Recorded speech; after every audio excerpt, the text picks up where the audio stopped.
우리 한 번 더 인사하겠습니다. 하나님이 지켜주셨습니다. 우리 같이 인사하겠습니다. 우리 마지막으로 인사하겠습니다. 계속해서 지켜주실 겁니다. 우리 같이 인사하겠습니다. 할렐루야. 오늘 우리 특별 새벽기도회 마지막 세 번째 날입니다. 지난 한 해를 생각할 때 하나님께서 지켜주셨고, 이렇게 11월 첫 번째 토요일 온가족 새벽기도회 겸 또 특별 새벽기도회로 모였습니다. 지금까지 인도하신 하나님이 11월 또한 12월 남은 2021년도도 은혜로 붙잡아 주실 줄로 믿습니다. 우리 인생에서 중요한 것은 사실은 팩트 사실보다 그 팩트 사실을 바라보는 관점, 시각입니다. 같은 사건인데 어느 곳에서 누가 어떻게 바라보느냐에 따라서 똑같은 사건이 달리 보이게 되는 것입니다. 우리 인생 다 똑같은 인생 사는 것 같아도 관점에 따라서 다른 인생을 살게 됩니다. 따라서 우리 인생에서 사실보다 더 중요한 것은 그 사실을 해석하는 눈이라고 하는 것이죠. 삼성이 핸드폰이 많이 팔릴 때 직원들은 호재를 만났다, 아주 그들은 환호하며 기뻐했습니다. 그러나 반면에 이건희 회장은 우리가 이런 식으로 가다간 망한다라고 그렇게 얘기했습니다. 수십만 개의 핸드폰을 화형시키면서, 소위 핸드폰 화형식을 거행하면서 우리가 바뀌지 않으면 우리는 망한다. 2류, 3류 회사에 우리는 전락할 수도 있다라고 그렇게 이제 말했습니다. 그리고 마누라와 자식 빼고 다 바꿔야 된다라고 그렇게 말했지 않습니까? 똑같은 환경, 똑같은 상황, 지금 똑같은 형편을 바라봤는데 한쪽에서는 호재를 만났다라고 한 반면에 한쪽에서는 변하지 않으면 망한다라고 그렇게 얘기했습니다. 어떻게 이렇게 관점이 다를 수 있을까요? 어떻게 생각하는 게 이토록 차이가 날 수가 있겠느냐는 겁니다. 결국 인생이란 사실이 중요한 게 아니고 그 사실을 어떻게 바라보는가, 그 팩트에 대한 그러한 해석이 더 중요하다라고 하는 사실을 우리가 알 수가 있습니다. 이스라엘 백성은 하나님의 인도하심으로 애굽에서 출애굽해서 홍해를 건너서 광야를 지나 지금 가데스 바네아에 왔습니다. 그냥 요단강만 건너면은, 그냥 하룻길만 지나가면은 그러면 가나안에 들어갈 수 있었습니다. 그러나 그들은 모세에게 말하기를 그냥 들어가지 말고 정탐꾼을 세워서 먼저 그 땅을 정탐하게 하고, 그리고 나서 그 땅을 들어가시는 것도 괜찮지 않냐고 제안을 합니다. 그래서 모세는 그 제안을 허락해서 12명의 정탐꾼을 세워 가나안 땅을 정탐하게 했던 것이죠. 그 12명의 정탐꾼이 그 가나안 온 땅을 정탐하고 돌아와서 그들이 보고했던 그 땅에 대한 해석은 12명이 같은 시간에 같이 함께 그 땅을 돌아봤지만은, 그러나 그 12명의 해석은 달랐습니다. 10명의 정탐꾼은 똑같은 환경, 똑같은 상황을 봤지만은 그 땅은 우리를 삼키는 땅이라고 그렇게 보고했습니다. 더구나 거기에는 장대 같은 안악자손이 살고 있고, 결국 우리가 스스로 보기에도 우리는 메뚜기 같았다, 그들이 보기에도 그랬을 것이다 라고 아주 부정적인 그런 보고를 하기 시작했습니다. 그러나 반면에 2명의 정탐꾼은 달랐습니다. 그곳은 젖과 꿀이 흐르는 땅이고 하나님이 우리를 인도하시니까 우리는 반드시 그 땅을 차지할 수 있을 것이고 그들이 우리의 먹이다 라고 그렇게 고백하면서 그들의 보호자는 떠났다. 하나님 우리와 함께 하신다. 두려워하지 말라.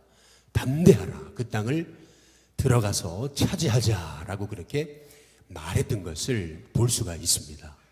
똑같은 상황을 봤습니다. 똑같은 가나안 땅을 받고 똑같이 그곳에서 같은 환경을 보며 같이 정탐을 했는데 10명은 못 들어간다, 안 된다, 죽는다라고 했는 반면에 2명은 아니다, 하나님 함께 하신다라고 그렇게 고백했던 것을 이제 볼 수가 있습니다. 결국 그 10명의 정탐꾼의 보고로 인해서 이스라엘 백성은 코앞에 가나안 땅을 두고 광야에서 40년간 방황하다가 결국 출애굽 1세대는 그곳에서 멸망당하는 그러한 하나님의 심판을 경험했던 것을 볼 수가 있습니다.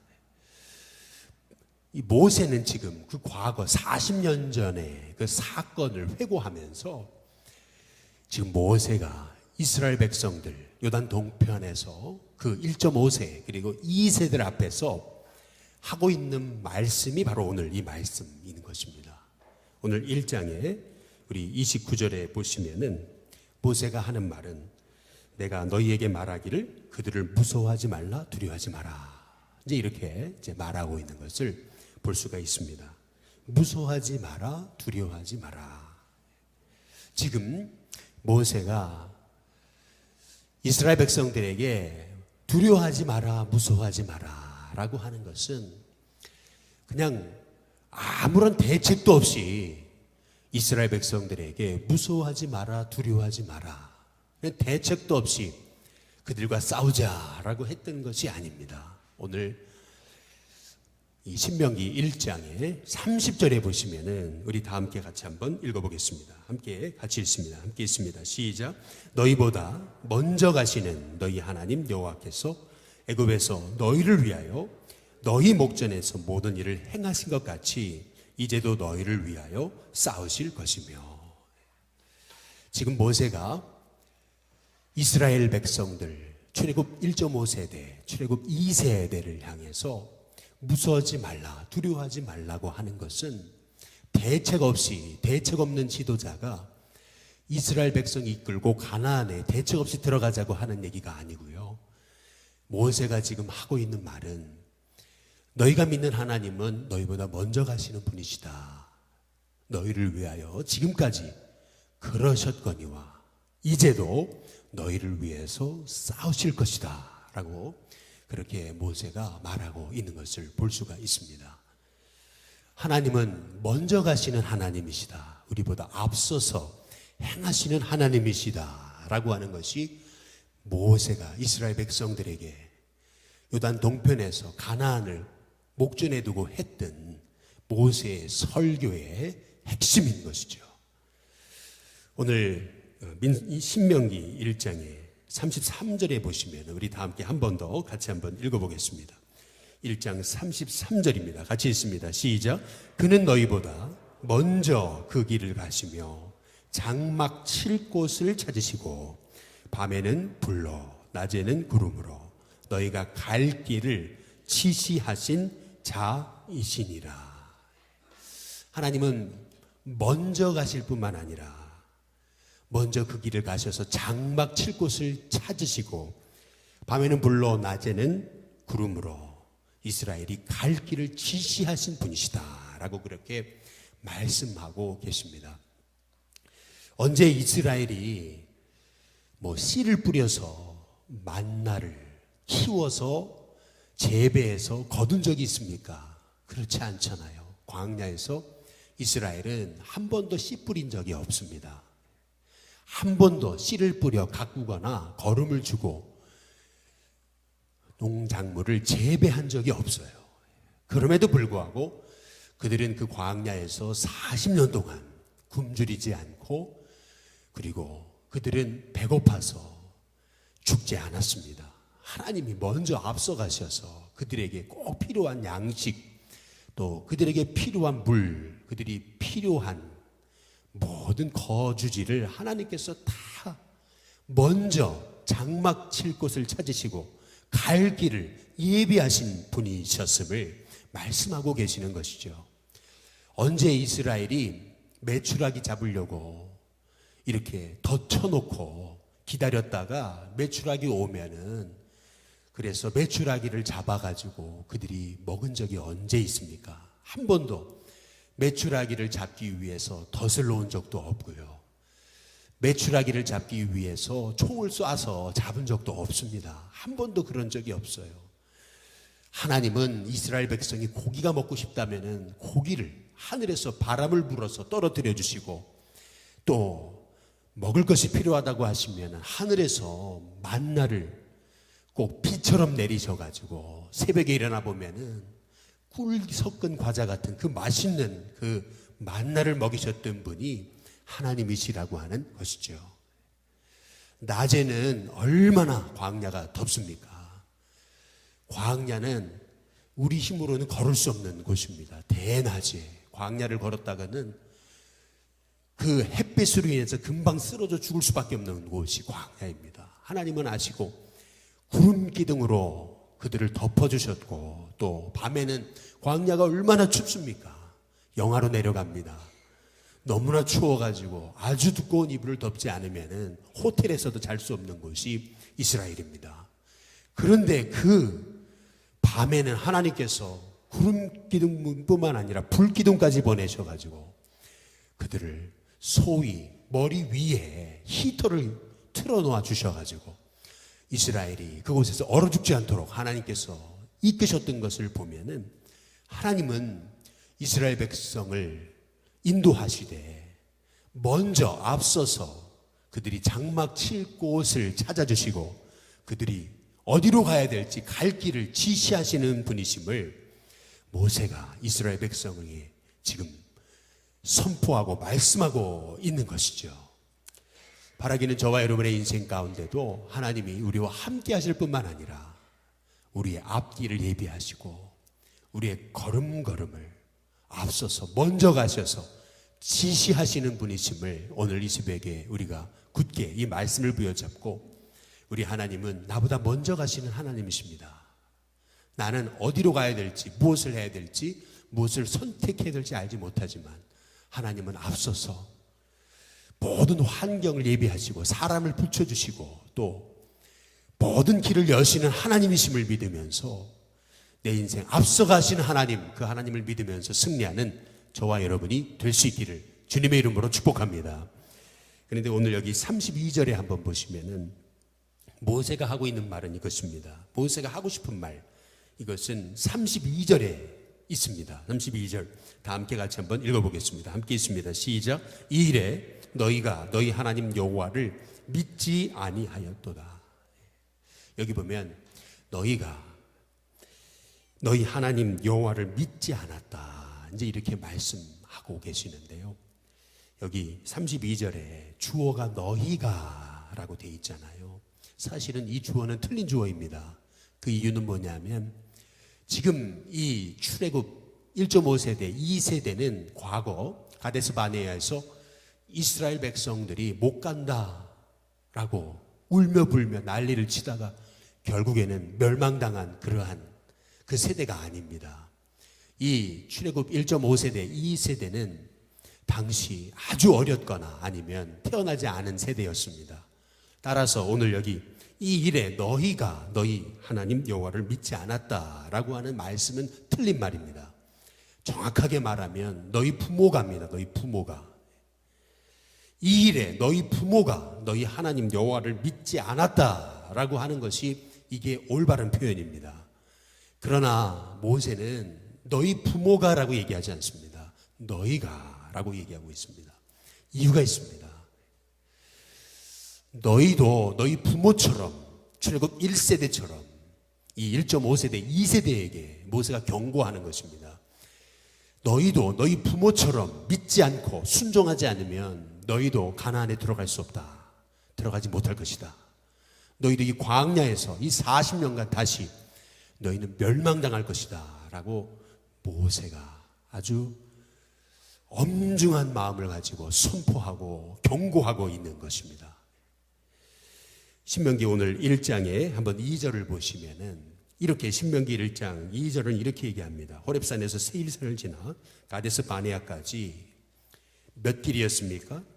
10하룻길이었더라. 이제 이렇게 말합니다. 호렙산에서 가데스 바네아까지는 11일이면 갈 수 있는 길이었습니다. 그러나 불순종한 출애굽 1세대는 거기 3절에 보시면 40째 해 11째 달 그 달 첫째 날에라고 얘기하죠. 불순종한 이스라엘은 11일이면 갈 수 있는 그 길을 40년간 방황했습니다. 결국 모세가 지금 하고 있는 말은 그 말이죠. 너희도 너희 출애굽 1세대 너희 부모처럼 불순종하면 너희도 이 땅에서 망할 것이다. 지금 모세가 그 얘기를 하고 있는 겁니다. 이 일에 너희가 너희 하나님 여호와를 믿지 않았으므로 너희가 이 땅에서 멸망당했다라고 지금 모세가 선포하고 있는 것이죠. 그러나 참 감사하게도 출애굽 1.5세대, 출애굽 2세대는 이 하나님의 말씀에 순종해서 가나안에 들어갑니다. 그래서 그 가나안의 축복의 주인공이 됐던 것을 볼 수가 있습니다. 우리도 이 가나안의 그 장대한 안악자손처럼 인생의 장애물을 우리는 만나고 있습니다. 위드 코로나의 상황이라고 하지만 언제 이 코로나 확진자가 수천 명, 수만 명이 될지도 모르는 상황 속에 있습니다. 더구나 이 경제 양극화라든지 아니면은 젊은이들이 소망을 잃어가고 있는 참 어찌 본다면은 우리는 이 시대에 또 다른 안악자손과 같은 그러한 인생의 장애물들을 만나고 있는 것입니다. 그러나 우리가 이 인생의 장애물 속에서 우리가 기억해야 되는 것, 그것은 오늘 모세가 했던 말입니다. 우리 하나님 여호와는 너희보다 먼저 가시는 분이시다 라고 하는 말씀이시죠. 먼저 가셔서 너희가 장막 칠 곳을 찾으시고 구름기둥으로 불기둥으로 인도하셔서 너희가 갈 길을 지시하시는 분이시다 라고 하시는 이 말씀이 바로 저와 여러분을 향한 하나님의 약속의 말씀임을 믿으시는 저와 여러분이 될 수 있게 되기를 주님의 이름으로 축복합니다. 우리도 지금 이스라엘 백성들처럼 똑같은 인생의 문제를 우리는 보고 있습니다. 이스라엘 백성이 만난 이 가나안의 문제는 저들의 문제만이 아니었습니다. 우리도 똑같습니다. 우리의 앞길도 우리의 미래도 또 우리의 걸음걸음도 어떻게 펼쳐질지 우리에겐 두려움이 있습니다. 그러나 오늘 모세가 우리에게 주시는, 하나님께 주시는 그 음성을 우리가 부여잡았으면 좋겠습니다. 무서워하지 말라, 두려워하지 말라. 하나님께서 너희를 광야에서 인도하시고 안으셨듯이 부모가 자기 자녀를 안아서 인도함 같이 마찬가지로 하나님께서는 너희를 안아서 인도하실 것이다. 너희보다 먼저 가신 하나님께서 우리의 모든 갈 길, 만남, 장막 칠 곳, 무엇을 해야 될지, 어떻게 먹고 살지, 이 모든 것까지도 하나님 다 예비하신다 라고 하는 이 모세의 선포가 저와 여러분에게 믿음으로 받아들여지고 또 여러분의 마음속에 이 말씀이 여러분 마음 가운데 새겨지는 은혜가 있게 되시기를 주님의 이름으로 축복합니다. 이 믿음 가운데 세워질 때 하나님은 우리의 앞길을 인도하시는 여호와 이레의 하나님이시고 뿐만 아니라 우리 하나님은 우리 인생을 돌보시는 에베네셀의 하나님이심을 창세기 22장 14절에서 아브라함이 경험한 여호와 이레의 하나님, 그리고 사무엘상 7장 12절에서 사무엘이 경험한 그 에베네셀의 하나님, 그 하나님이 저와 여러분의 하나님이 되시는 은혜를 경험하게 될 줄로 믿습니다. 저와 여러분의 삶에 우리 하나님은 앞서가시는 하나님이십니다. 우리의 인생 어떻게 사나 했는데 코로나가 시작되면서 야 어떻게 하나 했었는데 하나님은 정말 생각지 못한 방법으로 지금까지 이끄셨습니다. 하나하나 생각해 보면은 하나님의 돌보심이 아닌 게 하나도 없었습니다. 우리가 계획한 게 하나도 없었습니다. 그런데 하나님은 그 어려움 중에도 여기까지 이끄셨습니다. 마찬가지죠. 우리의 앞길, 갈 길 먼저 가셔서 하나님은 분명히 예비하시고 인도해 주실 줄로 믿습니다. 먼저 가시는 하나님 여호와께서 여러분의 갈 길 인도하시고 예비하시고 도우셔서 반드시 주님의 이름으로 승리하고 하나님 예비하신 가나안을 차지하는 하나님의 종들 되게 하실 줄로 믿습니다. 우리 시간 같이 합심하여서 우리 같이 찬송가 날 구원하신 하나님 날 구하신 주 감사. 우리 찬양 부르시고 우리 같이 통성으로 기도하실 때